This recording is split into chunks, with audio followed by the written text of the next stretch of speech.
This is healthy. In order to get into our feminine energy and to become the type of woman who receives, you know what I did? In my head, she's a Southern belle. She's never been through anything. And whenever I was in front of a man, I would be like, how would she act? This is not. I wouldn't live with a man if I have to pay any bills in the house, okay?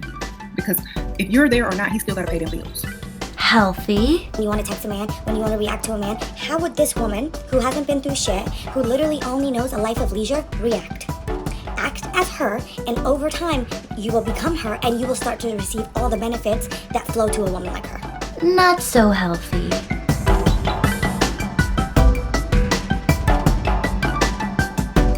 And here's why.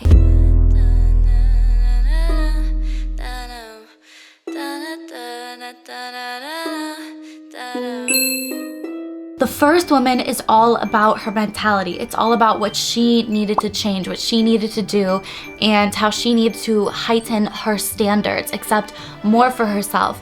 Whereas the second woman is kind of a more unhealthy mindset because it's putting material items above your partner. It's kind of like being sneaky to get what you want rather than just like being upfront and honest. It's not so much how can I find somebody that's going to spend all over on me, as a matter of how can I find somebody that reflects the prosperity and the type of like relationship that I really want. But expanding on the first woman's perspective of like that 7 rings, manifestation, materialization, mindset, you know, like it's all about your mentality, what you're accepting for yourself.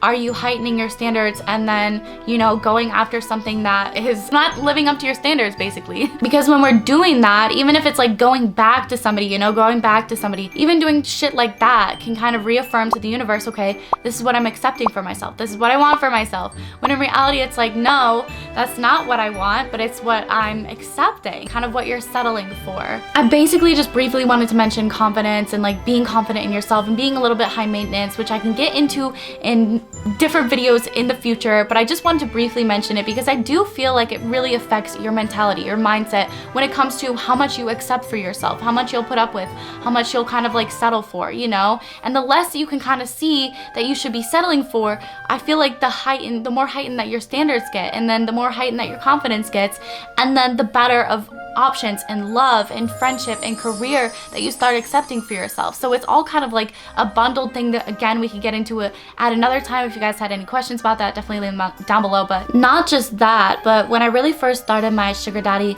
kind of like journey, I basically turned the world into my sugar daddy. I was like, okay, you know what? If it can't be a person right now, I still want the abundance coming in different directions. Then moving into part 2, along with this wealth mindset, again, is kind of raising your standards and then accepting no less, which we already basically got into. But I just want to say, as a good rule of thumb, like the second that somebody starts even acting crusty, the second that they start bringing out that broke bitch kind of energy, that's when you know that it's time to kind of cut that shit off. Ching! Because that's not aligned with what you're wanting in life, you know? Some people might call that like self-centered, whatever the fuck. But you also have to look out for yourself too, you know? I don't think it's egotistical or self-centered. Now, by saying this, I'm not saying that if your person has a bad day, cut them off, you know? Like, send them into the dirt. Because everybody makes mistakes. Everybody has those days. Everybody knows what I'm talking about. Everybody gets that way, you know? Nobody's perfect. But if those days start turning into weeks and months and months and months and months and then years, and like, or like if they're acting out in any other way too, that's against what some of your standards are, or even what some of your boundaries are, you know? That's when you know to cut this person off, because then it's not really worth your time. It's not really worth your energy. It's not really worth anything, because if anything, you're losing money, you're losing, you know, effort, you're losing energy. And for what, bitch? Where's the reciprocity? Where is it coming back to you? All of that being said, I feel like one of the other biggest philosophies for like attracting sugar daddy is just attracting any partner. It doesn't really matter that it's within your standards. It's all about writing down those personality traits. And I tell this to people all the time. That doesn't mean that like you have to like sit there and stare at it, like memorize the list, you know, and then check it off on every single date. Whatever, no. It's just kind of there for like your subconscious, you know, like whenever you're scripting, whenever you're manifesting, scripting, writing down stuff like that, it kind of brings it in faster for you. I feel like this manifestation technique, I have to mention, works really, really well for me because I am like a checklist kind of a person. Like checklists are something that I do all the time. But I feel like manifestation for some people could work better if you're more used to journaling on a regular basis. People are starting to recognize that not every single manifestation technique is going to work for you, just like not every single skincare, face wash is gonna work for you. It's different for everybody. Everybody's got different types, subconsciouses, and it's all about kind of like that spicy psychology, as somebody said. In a more practical sense, I would say like online is probably the best way to meet a sugar daddy. I'm not saying that it's impossible to meet somebody in person, but just with the way the world works nowadays, I'm even saying just like dating apps and stuff like that, make sure that your partner's kind of stacked and just like willing to spend it on you.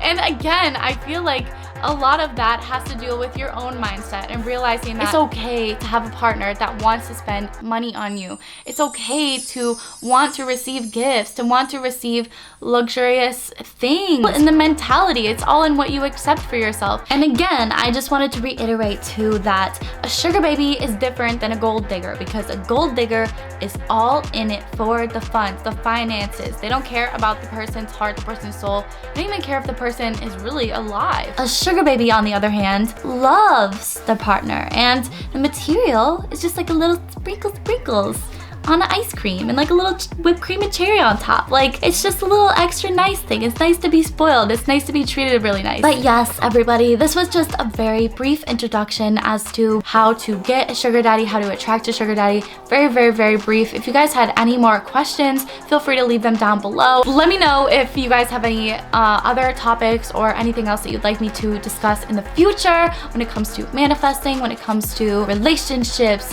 skincare, confidence, self-love, literally anything. Like, I'm down to talk about anything. Sex, whatever. Like, literally, let's talk about it all. Like, let's just get our dirty talk all out on the table. Oh my god, cute little series name. But I love you guys so much.